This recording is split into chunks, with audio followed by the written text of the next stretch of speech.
नमस्ते दोस्तों, welcome back to my channel. और आज मैं आपको जो कहानी सुनाने जा रही हूँ वो मेरे चैनल की सबसे डरावनी कहानियों में से एक है, क्योंकि ये कहानी एक ऐसे लड़के की है जिसने अपने सबसे अच्छे दोस्त को एक भूतिया वीरान स्कूल में हमेशा के लिए खो दिया, और उस दोस्त को एक ऐसा शख्स ले गया जो उस पुरानी बंद पड़ी हुई स्कूल की दीवारों के पीछे ना जाने कब से छुप कर बैठा था। ये कहानी एक लड़के की है, उसका नाम था आरव और उसका सबसे अच्छा दोस्त था जतिन। इन दोनों की दोस्ती छठी क्लास से शुरू हुई थी। दोनों की उम्र करीब 12 साल थी। आरव स्कूल में नया था, वो बहुत शर्मीला और अकेला था। वो लड़कों में घुलना मिलना नहीं जानता था। उसके चेहरे पर मुनहासे थे, आंखों पर मोटे चश्मे और हमेशा किताबों में डूबा रहने वाला बच्चा था वो। उसकी मम्मी को चिंता होने लगी थी कि उसका बेटा कहीं पूरी तरह अकेला ना रह जाए, तो एक दिन उन्होंने उसे मिडिल स्कूल डांस पार्टी में भेज दिया। जैसे अंदाजा था, आरव वहाँ कोने में बैठा रहा अकेला, एक छोटा सा चिप्स का पैकेट और सस्ता सा कोल्ड ड्रिंक लेकर। तभी उसके पास आकर एक और लड़का बैठा। वो था जतिन। वो थोड़ा झिझकता हुआ और धीरे से बोला, अरे तेरा टी शर्ट अंडरटेल का है ना? बस उसी एक लाइन से दोस्ती की शुरुआत हो गई। फिर तो दोनों हर वीकेंड साथ रहने लगे। जतिन की मम्मी और आरव की मम्मी भी अच्छी दोस्त बन गई। सब कुछ अच्छा चल रहा था। एक दिन स्कूल से आने के बाद दोनों आरव के पापा के पुराने कंप्यूटर पर अर्बन एक्सप्लोरेशन वाली डरावनी वीडियोस देख रहे थे। तभी एक वीडियो में उन्होंने अपने ही कस्बे के एक पुराने बंद पड़े सरकारी स्कूल को देखा। नाम था श्री राम प्रसाद प्राथमिक विद्यालय। कहानी ये थी कि जब वो स्कूल चालू था तो वहाँ से कुछ बच्चे रहस्यमयी तरीके से गायब हो गए थे, और उसके बाद वो स्कूल हमेशा के लिए बंद कर दिया गया था। अब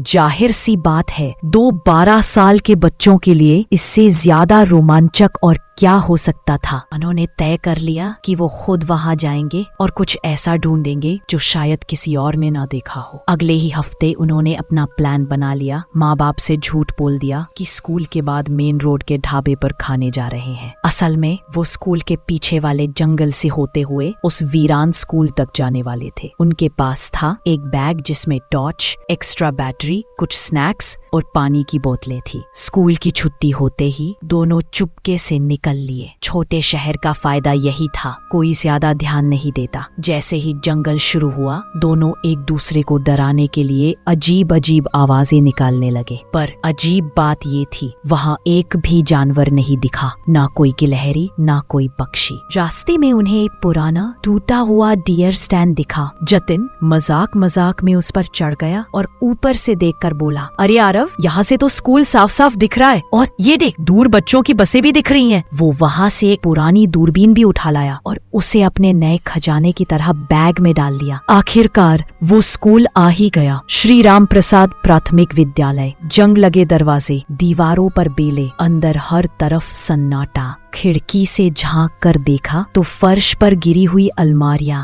भीगे हुए किताबों के ढेर और कोनों में जमा सड़ा हुआ पानी था। उन्हें किसी तरह एक खुला हुआ दरवाजा मिल गया और दोनों अंदर चले गए। शुरुआत में उन्हें सब मजेदार लग रहा था। वहाँ वर्ल्ड्स बेस्ट टीचर वाला एक मग टेबल पर रखा हुआ था और जतिन उसे उठाकर टीचर की एक्टिंग करने लगा। पर जैसे जैसे वो गलियारे में आगे बढ़े, एक अजीब सा डर अंदर से रेंगने लगा। तभी अचानक एक जोरदार धमाका हुआ। एक दरवाजा जोर से दीवार से टकराया। दोनों डर गए और चिल्लाने लगे। जतिन ने वहीं पास पड़ी हुई एक किताब उठा ली, जैसे वो किसी पर वार करने वाला हो, और कमरे में घुस गया। पर अंदर उस कमरे में कोई नहीं था। वहाँ बस टूटी फूटी डेस्क, पुराने खिलौने और एक कोने में पड़ा एक बड़ा धूल भरा फाइलिंग कैबिनेट था। उसी कैबिनेट के पीछे एक छोटा सा सुराख भी था। उसे लगा कि वहाँ शायद कोई खजाना मिलेगा, लेकिन अंदर सिर्फ बच्चों के पुराने सड़े हुए खून से सने कपड़े पड़े थे। और आगे बढ़ते बढ़ते दोनों जिम तक पहुँच गए। जिम के दरवाजे पर जंग लगा हुआ था और दोनों ने मिलकर उस दरवाजे को धक्का मारा और अंदर चले गए। उस स्कूल का जिम उनके अपने स्कूल से कहीं ज्यादा बड़ा था। थोड़ी देर के लिए उनका डर जैसे गायब हो गया। दोनों ने मजाक मजाक में रेस लगाई, हंसी ठिठोली की। फिर वो पहुंचे कोच के ऑफिस तक। दरवाजे का हैंडल घुमाया तो वो खुल गया और जैसे ही अंदर गए सारा मजाक, सारा रोमांच एकदम खत्म हो गया, क्योंकि ऑफिस बिल्कुल वैसा का वैसा ही था, एकदम साफ। मेज पर मैगजीन पड़ी हुई थी और कप में साफ पानी भी था। और तभी जतिन ने एक कोने में पड़ी एक खुली हुई स्लीपिंग बैग देखी और वो हंसते हुए बोला, कौन सा टीचर अपनी ऑफिस में सोता है रे? लेकिन तभी उन्हें किसी के कदमों की आहट सुनाई दी, बहुत धीमी सी, पर वो बिल्कुल साफ सुनाई दे रही थी, जैसे कोई दबे पांव उनकी तरफ आ रहा हो। दोनों की आंखें डर से फैल गईं। बस जतिन ने आरव का हाथ पकड़ा और उसे घसीटते हुए कमरे के कोने में बने सप्लाई क्लोजेट में ले गया। क्लोजेट में अंधेरा था, पूरी तरह घना अंधेरा। आरव ने कांपते हाथों से बैग खोला और टॉर्च निकालने की कोशिश करने लगा। टॉर्च ऑन की और तभी एक कड़ाक की आवाज आई उसके पांव के नीचे, जैसे कुछ टूटा हो। उसने नीचे देखा, एक छोटी सी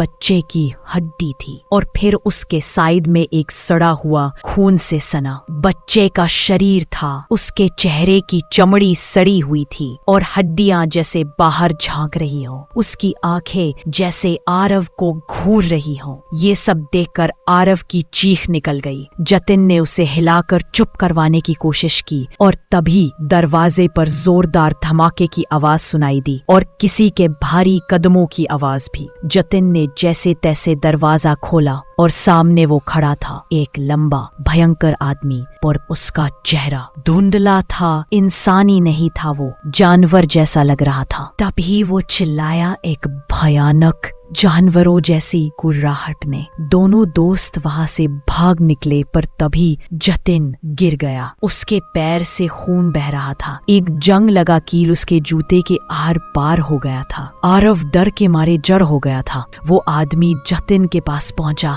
उसने हाथों से जतिन को घसीटते हुए उठा लिया। जतिन चीख रहा था, फड़फड़ा रहा था, पर उस आदमी की पकड़ पत्थर की दीवार जैसी थी। आरव ने पीछे मुड़कर नहीं देखा, वो बस भागता रहा जंगल से स्कूल तक। उसकी सांस फूल रही थी और आंखों में आंसू थे। उसके शरीर से पसीना निकल रहा था किसी तरह। वो स्कूल के बाहर एक बस ड्राइवर हरनाम अंकल से टकरा गया और उन्हें सब कुछ बता दिया। उन्होंने पुलिस को बुलाया। जब पुलिस आई, आरव ने सच नहीं बताया। उसने कहा, हम जंगल में रास्ता भटक गए थे। जतिन की माँ जो अकेली थी, उसने 1 साल बाद खुदकुशी कर ली। कभी किसी को पता नहीं चला कि जतिन के साथ क्या हुआ। और अब सालों बाद आज सुबह जब आरव ने टीवी ऑन किया तो न्यूज चैनल पर बताया जा रहा था कि उस पुराने बंद पड़े स्कूल में जतिन की लाश मिली थी। उसकी उम्र 16 साल बताई जा रही थी। आरव ने कहा, इसका मतलब है कि वो सालों तक जिंदा था उस आदमी के साथ उसी स्कूल में। ये सब देखकर आरव की रूह कांप गई और वो वहीं सुन्न होकर बैठा रहा। तो दोस्तों, कभी किसी वीरान जगह में अकेले मत जाना, क्योंकि हर दरवाजे के पीछे कोई ना कोई इंतजार कर रहा होता है। अगर आपको ये कहानी डरावनी लगी तो वीडियो को लाइक करें और चैनल को सब्सक्राइब करना ना भूलें। मैं फिर मिलूंगी एक और खौफनाक कहानी के साथ। तब तक के लिए डरते रहिए।